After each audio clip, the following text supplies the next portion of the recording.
Sparks fly. Sparks fly.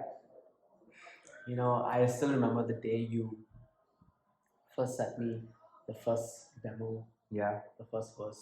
I think it was chorus. July or something. Yeah. Yeah. I remember I was sitting on my bed, and I was like, you were talking, and then suddenly you're like, hey Noel, I want you to listen to something. And I'm like, sure. I mean, you've done this before. You've played tracks for me. And I'm like, instantly, I'm like, that's insane, Dave. That's amazing.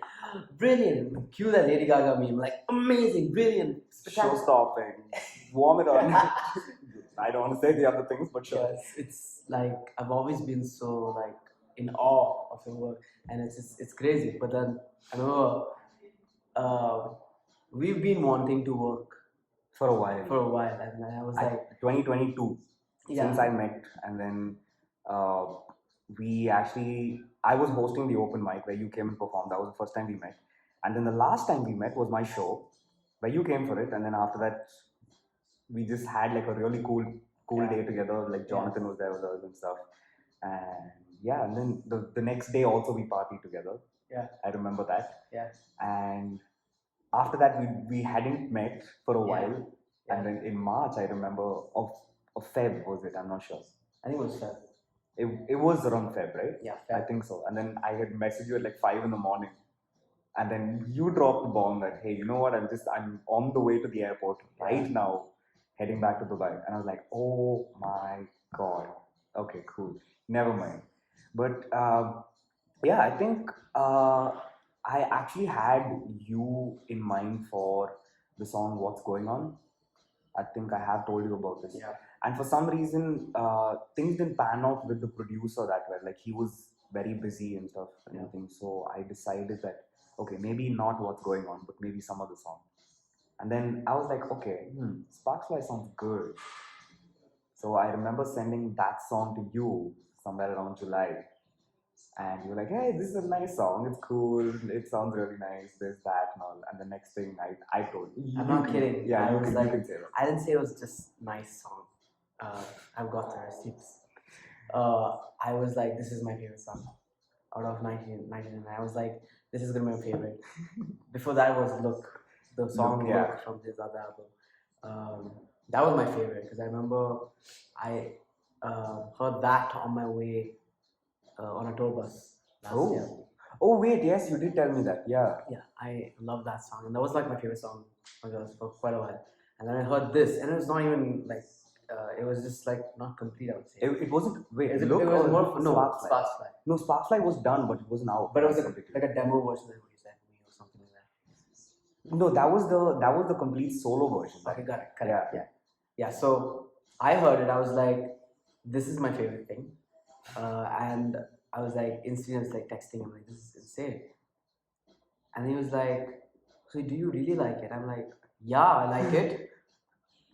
And I was like, what did you say? He's like, I just said, do you want to sing on it?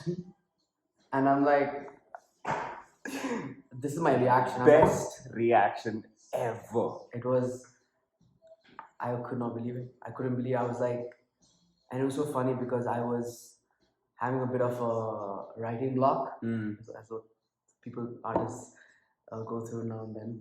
And it was like, I couldn't write about anything. And it was like, I think it was like as you could say, like a spark is what I felt. You know, saw that? Sparks Fly, what you say? And instantly, I mean, I think we spoke, I was like, oh my god, no, okay, bye. And then I started listening to the song. I was like, shit, now I'm getting some ideas. And then I think, what is it like? I don't know how long it took. I think I sent you the song somewhere around on Friday or something, and then you sent me a voice memo of you playing the song with your version of it.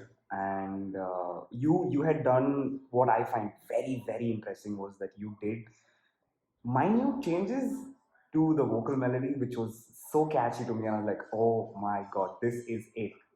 I remember kept asking you, I don't think, are you sure? Do you like it?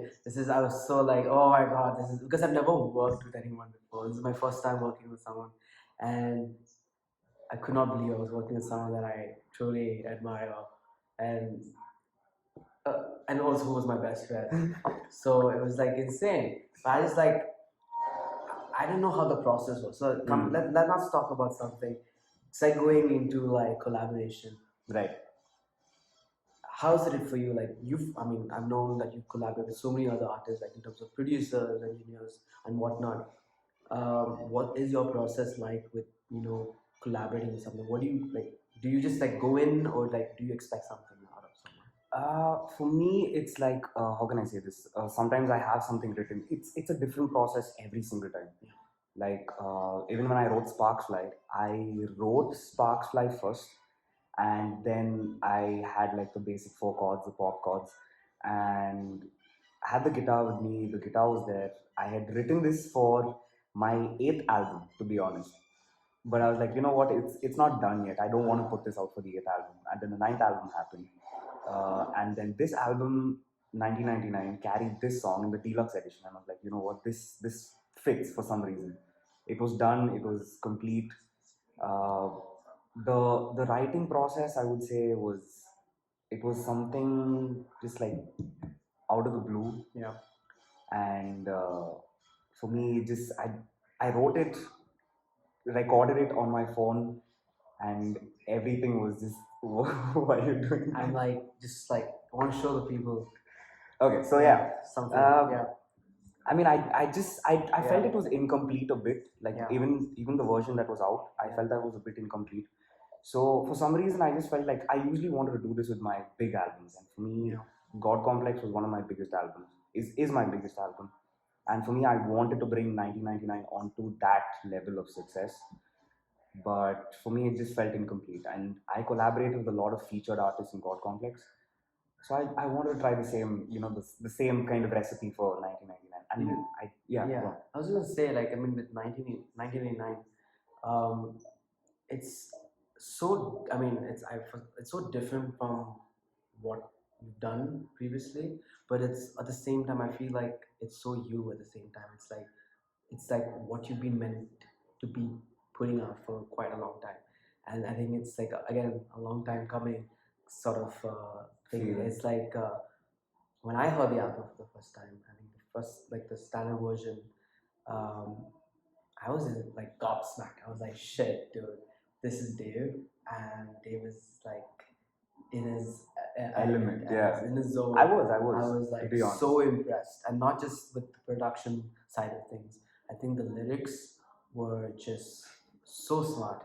I mean, but that's why I kind of felt alone. Like Yeah. there's this interview that I clearly remember of Taylor Swift. Actually, I think it was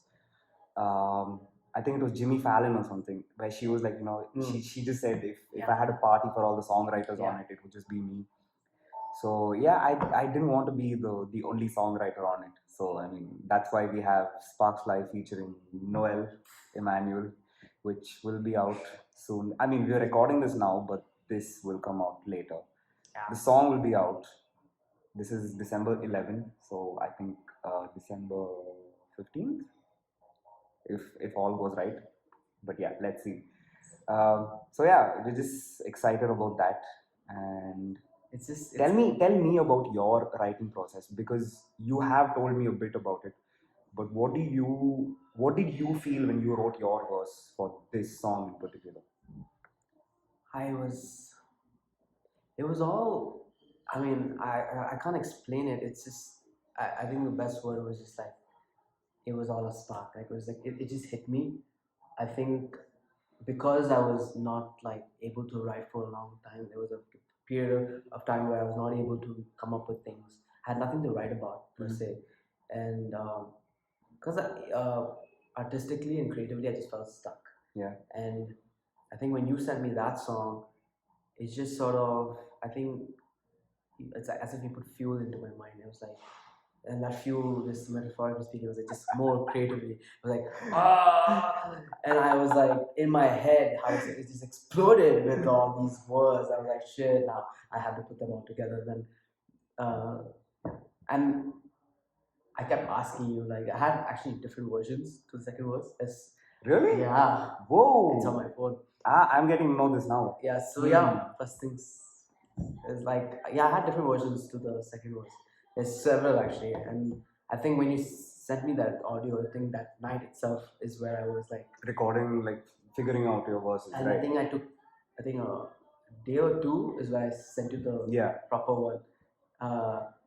And I think that remind me of how I started actually. It's I think I sort of I think I put myself in your place. I thought from your perspective because I couldn't at the time uh, relate to it because I had no one to talk about. I felt like it was better for me to put myself in your place. That was my in terms of writing Sparks Fly. The second was putting myself in your shoes and seeing how you would look at the story and what would you want um, from that person you're trying to talk about. Um, from what I remember, um, is that you felt more connected to this person, but this person felt more disconnected to you. Tell me about that. And is it something? Is it? Just tell me about it. Okay, so Sparksfly, the reason I wrote it was basically for me, I met this magical person. For me, I mean, to me, honestly, I felt it was a very magical day, a magical person. You know, things were going fine. Everything was just on spot. It was just like it happened. It felt good. It felt fairy tale like. It felt magic like. But then there was like there was drawing out from the other person like it felt like they were pulling back from like being as uh, exposed as I was in a way. And for that I just felt like for me it felt like sparks flew when moments like that happened. But it did not feel the same like with the other person. And I would like the song talks about minute details like your dreamy eyes so bright, wish I had known then what I know now. So that is one of the things that the lines that kind of push the agenda for Sparks Fly. And you've constructed that song so beautifully. I think the first verse was like, I remember thinking like, how am I going to top that? But you did though. I didn't. I mean, technically, I actually love his verse. He's been too kind. I love your verse comparatively to anything that I've written. No, it's like I remember thinking, how am I going to even? But I just tried. I was like, I even asked him, do you really like it? You can tell me you hate it. But see, that's the thing, right? I have collaborated with other people and other producers and other songwriters and other singers as well. It actually does, like, for me personally, the fastest song that I've written that is out right now is my debut single that was like 2018, and I wrote that in like 6 minutes. Composed it, wrote it, recorded it, sent it to my mom, my friends, and everything else, like everyone else that I knew. And it was cool, but like the thing that I find with other songwriters is that they take time to find inspiration, I would say, to like maybe come up, maybe conjure something that is relatable to your track or sounds something fitting. It sounds fitting, but Noel here, call it magic. 2 days, not in 2 days. I sent it like Friday early morning, on a Friday early morning, and I'm not sure of the dates, or the days, but I'm pretty sure I sent it, and then 1.5 days later, I had like a verse with the pre-chorus, and there was also a short audio recording that followed on WhatsApp, and I literally lost my mind hearing it, and I'm like, dude, no one has done this so fast, so quick, and so on par to the recording that I had sent. So, I was like, okay, finalized. Noah's doing Sparks Live. So yeah, that's how we came to that's how I decided to like have him on board. And I think it's one of the best decisions I have done for this album.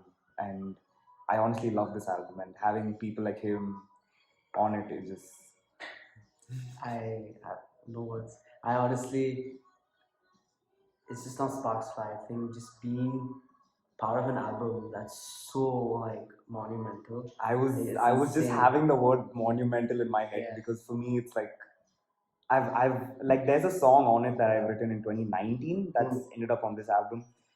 and there's a song that You've been working on this album for quite a while. yeah. This concept you've been having. The concept Yeah. started in 2021 actually. I was doing God Complex and I Mm. was thinking that my sixth album is going to be called 1999 for some reason. Wow. But then Memphis happened. Yeah. Unplugged happened. In Your Car happened. FYFD That's the happened. thing with Dave. Like he just never stops. I mean now I'm cooling the pen down, so I'm just like, you know, calm down. For like 2 seconds.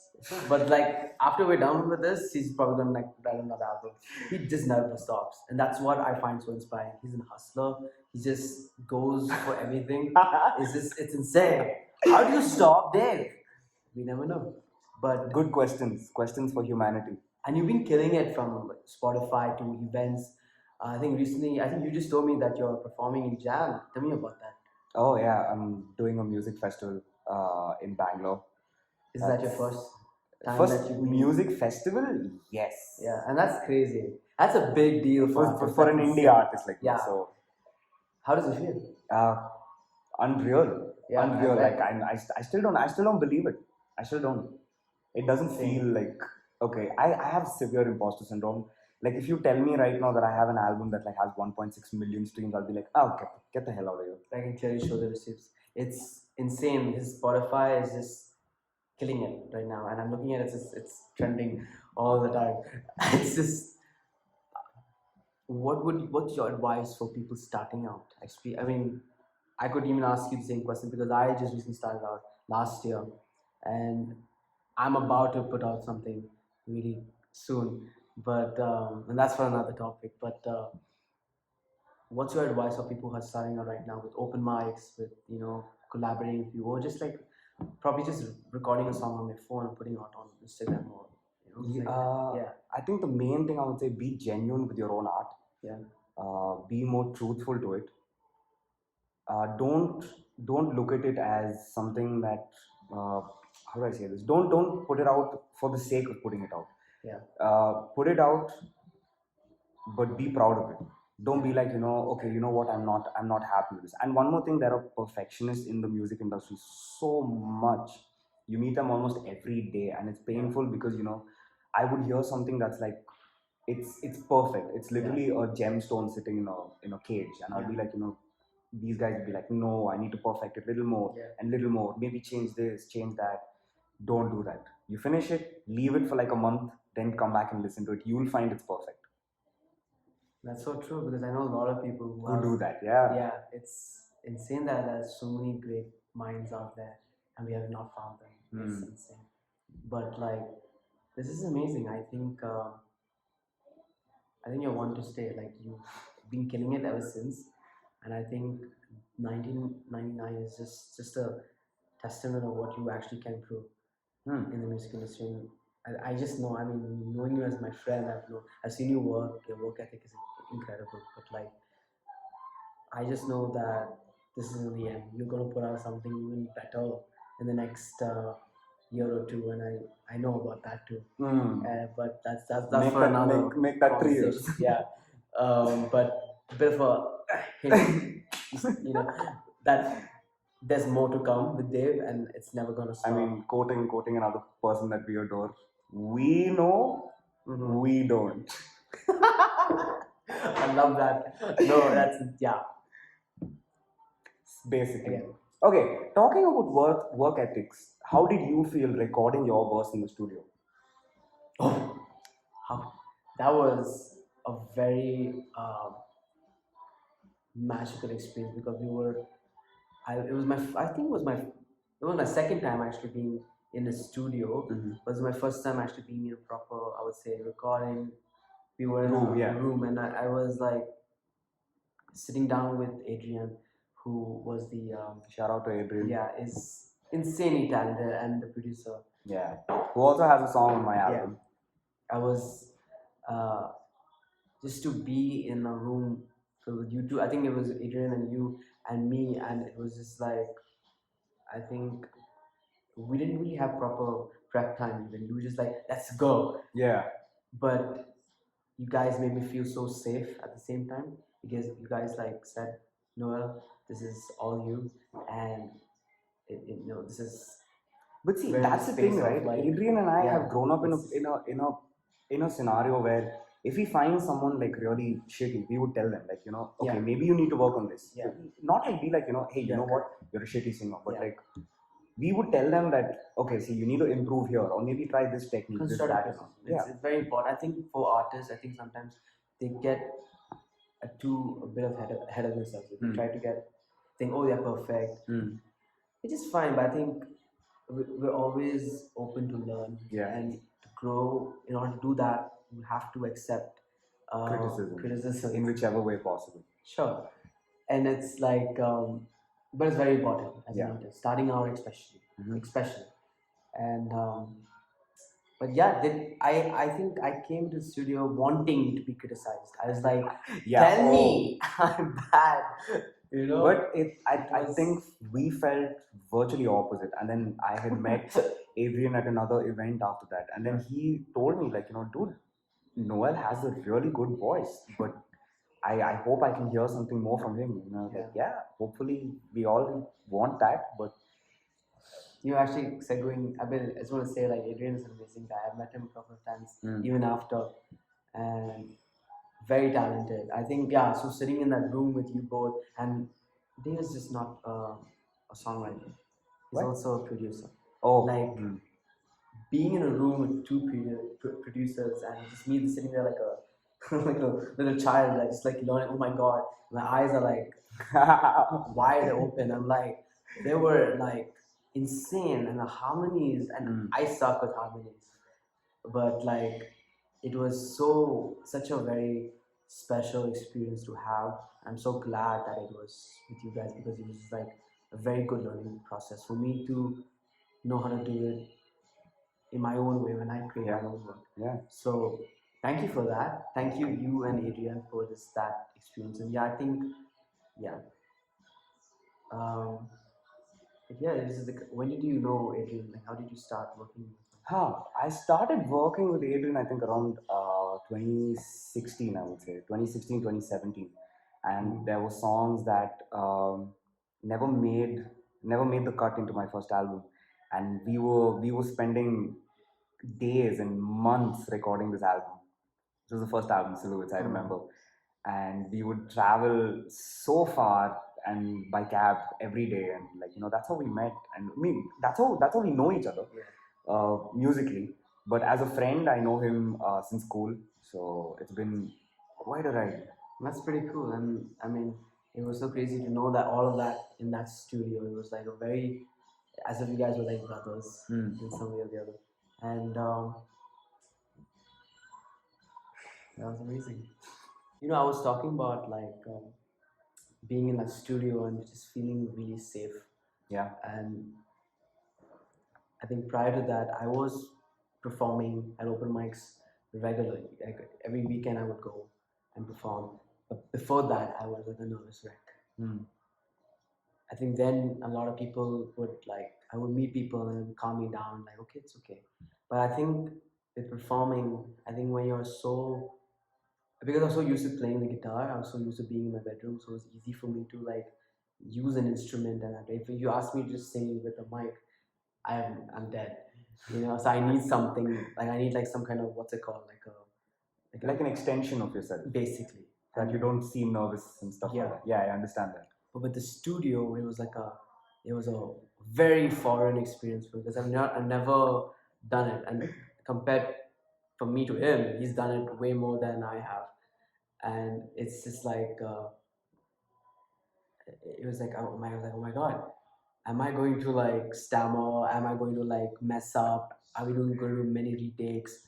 But no, I think we didn't do much of retakes. It was just like a very straightforward thing, because you guys made me feel so safe. And but like, and I've spoken about why and how. But like in terms of you performing, do you get nervous? I mean, do you feel that that shiver that everyone feels? Yes. Yeah, if you notice, like when I'm playing at open mics, if I happen to sit while playing the guitar, the leg that holds the guitar tends to shake a lot.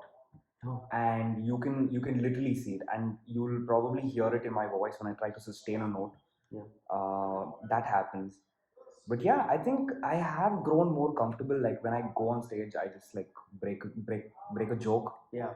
Just And ease the room. yeah, Ease your mind. and then when people Yeah. laugh at it, I just be Yeah. like, okay, cool audience. So yeah, that's one So thing. that's your thing. Yeah. That's your go-to thing when you. For me, it's like I just keep talking. I think doing the But interviews. I don't think you talk that much though. Like even when you go on stage. Something like Not excessive. Not excessively, I would say. But I just keep. I usually don't have to talk really, but I keep explaining the song over and over again. Oh, that we all do. Come on, Okay, that's that's okay. That's like a common thing. So I guess just basically connecting with the audience. is what I do. I think if I'm able, like as you said, like you crack a joke so that if they understand it, then okay, you're in the right space. For me, it's like when I talk and I'm looking at them and they actually are listening and thinking, okay, I'm in the right space. I think all artists do that. Yeah. I think it's very important to be in a room where everyone's in sync. Yeah. In some way or the other. Or where they notice you, even in the Exactly. slightest bit. Yeah. Okay, so since we've done this song, what is your take on Sparksfly? Your version, like Sparksfly featuring Noel Emmanuel. First of all, you can kill me for saying this. I just don't believe that's happening. I don't believe it's happening because I feel like it's a dream. Like I mean, I say these things for a lot of things that's happened, but this is one thing because it's coming out so soon. Mm-hmm. Oh, I'm feeling it. So that's what I mean. Like I can't believe it. Like it's insane. I think this is probably one of my. I remember when you first asked me last year, like, hey, we should like probably work, and I was like, but I didn't know how, how what song, Right. how would it sound. With Sparksfly, I felt it just came so naturally. Mm-hmm. It was a very organic process, and it never felt rushed. I think what I like about how you treat your collaborators and or artists that you work with, you don't push them. You just like let them take it style. I think that's also very important. I don't know if the other people that would want to be pressured and like you better, but with me, I need it like next week. I think with me it was like I think it works well when it's just very organic. Yeah. And you did that with me, and I think with Sparksfly. But surprisingly enough, you hit me back pretty early than I expected. Yeah, sir. Like I was pretty shocked first of all because nobody has replied to me that quickly with something that I was expecting from them, and it took me aback. One, the song sounded incredible. Like the version sounded incredible. So when we got in the studio, I was like, went back to that moment where I heard Noel's voice note and I was thinking, okay, I'm gonna do ad-libs here. I'm gonna do vocal takes here, and I'm gonna do this. I'm gonna have Noel do this. I'm gonna have him have ad-libs here or have like harmonies here. But then we went into the studio and everything that I had planned in my mind had changed. But we went in. I remember we decided to have like an ad-lib of you doing a falsetto towards the end of the bridge. That didn't happen. But we ended up doing like oohs and ahs. We ended up switching the bridge. I would like to talk about that. So the thing that I liked the most was doing ad-libs and harmonies for the song in the studio. Best thing I could ever do. And I still listen to the track, and there's a part of the song that has a lot of oohs and ahs in it, and I would just like to talk about that because in the studio, and you're probably used to this because you've done this a couple of times, but the harmonies, the oohs and ahs he's talking about, I remember it was just, we were experimenting, we were figuring out, because you told me that in your head you had like this set idea of what the song was about. Yeah. But it didn't turn out to be exactly what you planned out it to be. So it was like, I think when we were doing that, I was sitting on the couch and you guys, it was Adrian and you just sort of like figuring out how, and it was so like, I keep using the word magical, but it was so magical that I was like in awe. I have the recording, by the way, like how I was recording that. Stay tuned for that. Segment. Yeah, we should. But like, what is your creative process? Like, how do you come up with those like spontaneous things? Like I really don't understand how that works, Yeah. but my mind just knows. Yeah. Like it's there. And I would say I'm very thankful to my music teacher, Mrs. Bernard, bless her.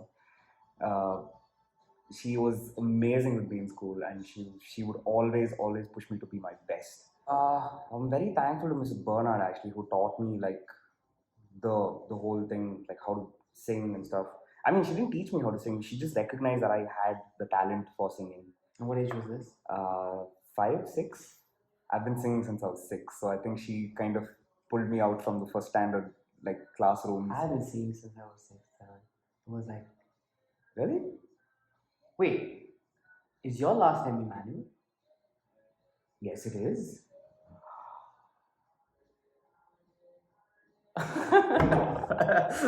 But like, okay, that's cool. I mean, but just from where you started. The credit list on this song is going to be written by David Emmanuel and Noel Emmanuel. Can you believe it? When two Emmanuels get together, we make kick-ass music. I mean, just that's a really cool way to end things. I was like, from where I mean, we talked about Sparks Fly, but just we broadened the album for a bit, and then we went to just your creative process and your creative process. And thank you, whoever watches this in the future, and Bernard for Mrs. creating Bernard, yes. Mrs. Bernard for just creating this art. And look how you've come. Like it's been a long time. Yeah, long time coming. But you're doing good, man, and I can't wait for the next, which I also know about it, but you will never know until it comes out. So stay tuned for more. Thank you so much for watching. If you've made it till here, but please go listen to Sparks Fly featuring Noel Emmanuel, written by me and him, on the album 1999 Deluxe version. And there's more surprises coming too. Oh, you didn't see that coming.